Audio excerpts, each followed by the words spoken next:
मेवाड़ के इतिहास को जानने वाले प्रोफेसर कृष्ण स्वरूप गुप्ता का कहना है। वो कहते हैं कि राणा उदय सिंह के बेटे राणा प्रताप ने इसका विरोध किया।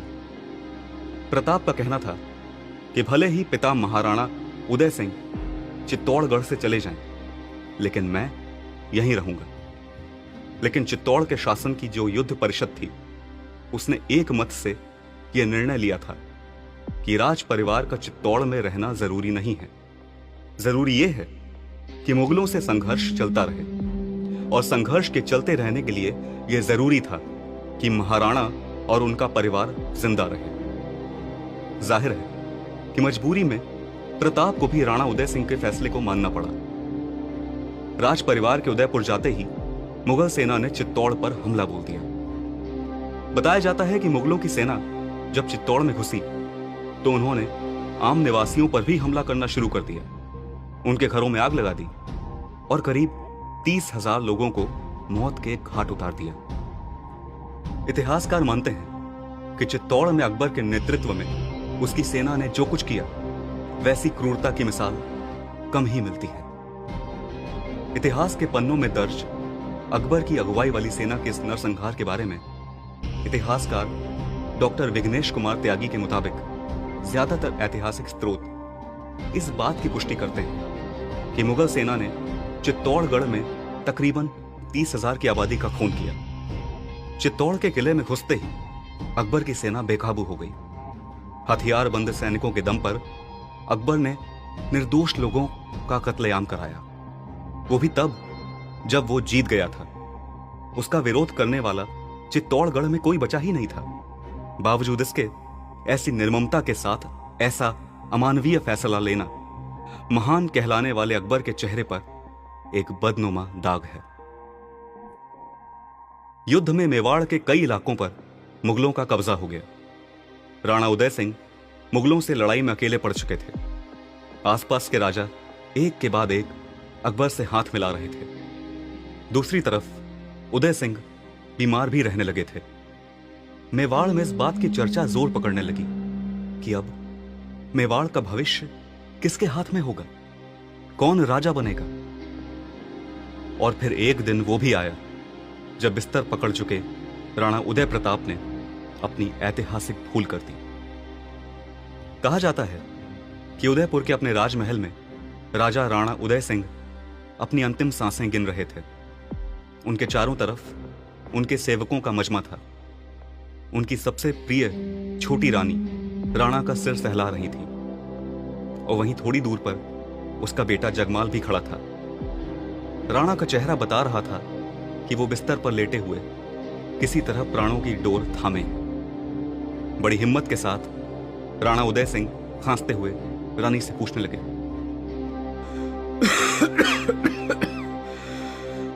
जगमाल कहां है? भटियाणी रानी ने राणा जगमाल को राणा उदय सिंह के सामने जाने का इशारा किया तो अगले ही पल जगमाल अपने पिता के सामने आया और बोला, जी पिताजी। जगमाल को अपने पास देखकर राणा उदय सिंह ने पहले रानी की तरफ देखा और फिर जगमाल से बोले, पुत्र, मेरे बाद राज्य को संभालने की जिम्मेदारी तुम्हारी है। जैसी आपकी इच्छा पिताजी, जगमाल ने तभी मुस्कान के साथ जवाब दिया। लेकिन जगमाल की मां छोटी रानी अपने चेहरे पर मुस्कान नहीं छिपा पाई। इस तरह अपने अंतिम वक्त में राणा उदय सिंह ने अपने पुत्र जगमाल को अपना उत्तराधिकारी घोषित कर दिया। राणा उदय सिंह की घोषणा के बाद जगमाल के करीबियों ने कुंभलगढ़ में उसका राज्याभिषेक कर दिया।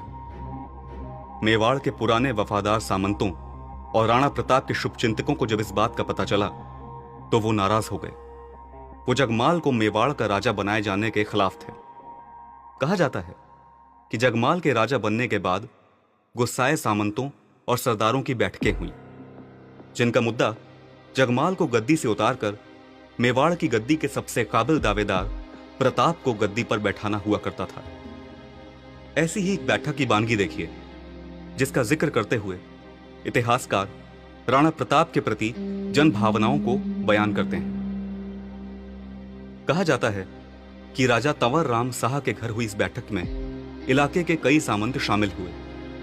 मेवाड़ के बदलते हालात से परेशान पहला सामंत बोला, अब तो चित्तौड़ हाथ से निकल गया, मेवाड़ उजड़ रहा है, हमारा शत्रु बादशाह अकबर सिर पर है।